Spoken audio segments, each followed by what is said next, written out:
राजकुमारी चंद्रलेखा अपने पिता की इकलौती पुत्री थी। वह इतनी सुंदर थी कि उसकी सुंदरता के चर्चे अन्य राज्यों में भी थे।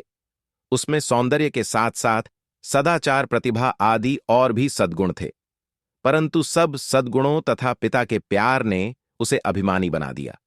उसका अहंकार इतना बढ़ गया था कि वह किसी दूसरे को अपने सामने कुछ समझती ही नहीं थी।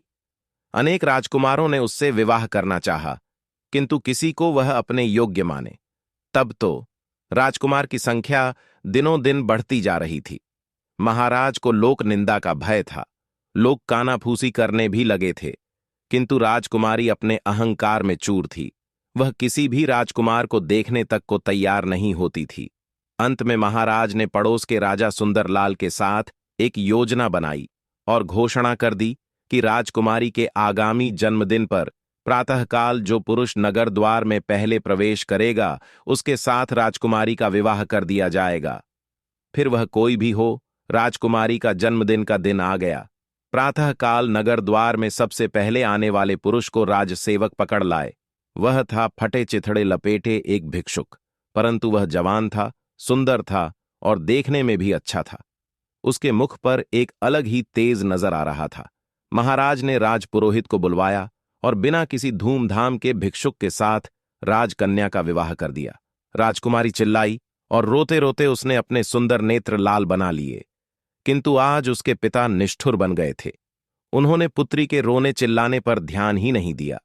भिक्षुक को केवल 5 स्वर्ण मुद्रा देकर उन्होंने कहा, तू अपनी पत्नी को लेकर मेरे राज्य से शीघ्र निकल जा, और याद रखना, यदि फिर तू या तेरी पत्नी मेरे राज्य में आए तो प्राणदंड दिया जाएगा। भिखारी बोला, चलो चंद्रलेखा। भिक्षुक ने राजकन्या को पकड़ा और चल पड़ा। रोती बिलखती राजकुमारी उसके साथ जाने को विवश थी, परंतु वह प्रसन्न था। वह पत्नी के रोने पर ध्यान दिए बिना गीत गाता चल रहा था। राजकन्या को पैदल ही पिता के राज्य से बाहर जाना पड़ा।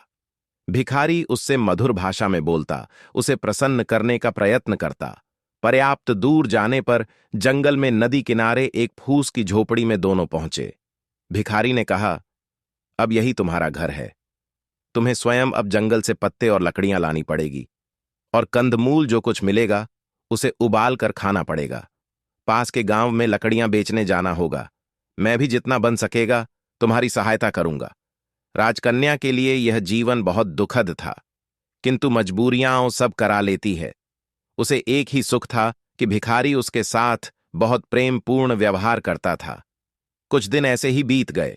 फिर एक दिन भिखारी ने झोपड़ी छोड़ दी और चंद्रलेखा को लेकर वह एक गांव में आया। वहां वे दोनों एक खंडहर जैसे घर में रहने लगे।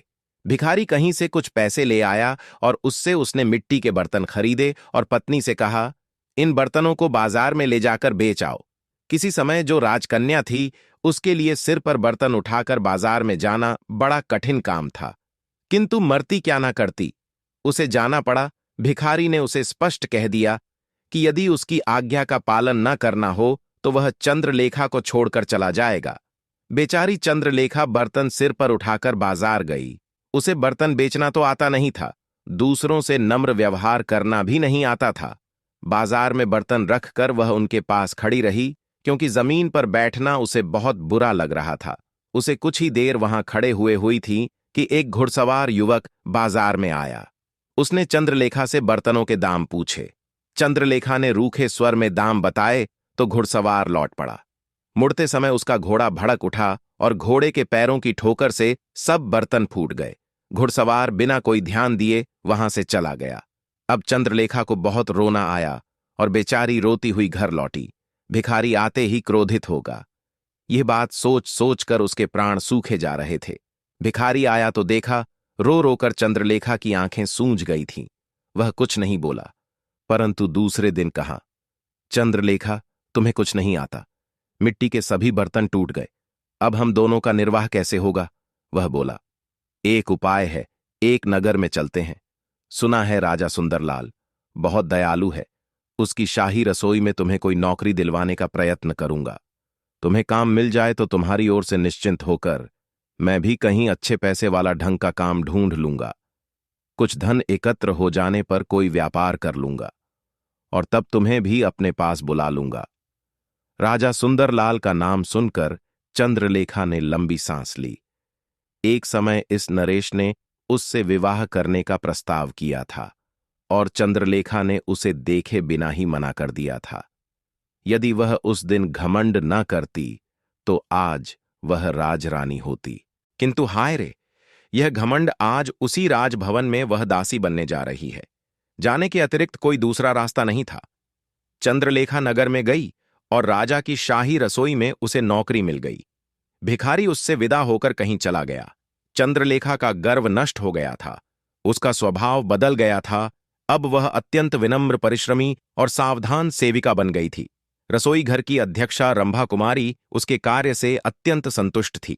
बसंत पंचमी आई, राजा सुंदरलाल का जन्मदिन था। सभी सेवकों को इस दिन नरेश अपने हाथ से पुरस्कृत करते थे। दूसरी सेविका के साथ चंद्रलेखा को भी राजसभा में जाना पड़ा। जब सब सेवक पुरस्कृत हो चुके और सब सेविकाएं भी पुरस्कार पा चुकीं, तब उसे पुकारा गया। वह हाथ जोड़े, मस्तक झुकाए राज सिंहासन के सामने खड़ी हो गई।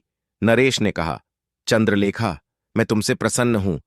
तुम्हें तो मैं अपनी रानी बनाना चाहता हूं। चंद्रलेखा चौंक पड़ी। महाराज, आपको ऐसी अधर्म बात नहीं करनी चाहिए। मैं परस्त्री हूं। क्या हुआ जो मेरा पति भिक्षुक है? मेरा तो वही सर्वस्व है।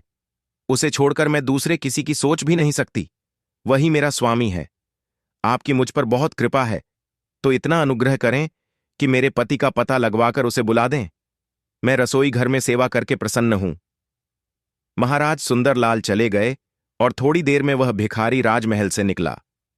चंद्रलेखा उसे देखते ही दौड़कर उसके पैरों पर गिर पड़ी। भिखारी मुस्कुराया और बोला, चंद्रलेखा, मुझे ध्यान से देखो तो तुम्हें मुझ में और सुंदरलाल में कुछ सादृश्य नहीं मिलता। भेद खुल चुका था। भिखारी के वेश में उससे शादी करने वाले स्वयं राजा सुंदरलाल ही थे और वह थी उनकी महारानी। राजा ने कहा, चंद्रलेखा, क्षमा करना। तुम्हारे अभिमान को तोड़ने की मुझे कोई दूसरी औषधि मिली ही नहीं, इसलिए तुम्हारे पिता के साथ मिलकर मुझे यह रास्ता अपनाना पड़ा। यह सब सुन राजकुमारी चंद्रलेखा की आंखों से आंसू छलक पड़े और राजा सुंदरलाल से लिपटकर रो रो कर माफी मांगती है और दोनों अंत में राज्य में राज करने लगते हैं। निष्कर्ष, जीवन में अभिमान और घमंड का कोई स्थान नहीं है। कठिन परिस्थितियां हमारे अहंकार को मिटाने और हमें विनम्र बनाने के लिए आती हैं। जीवन की सच्ची समझ कठिनाइयों से ही मिलती है और सच्चे प्रेम और समर्पण के बिना जीवन में वास्तविक खुशी और संतोष संभव नहीं है।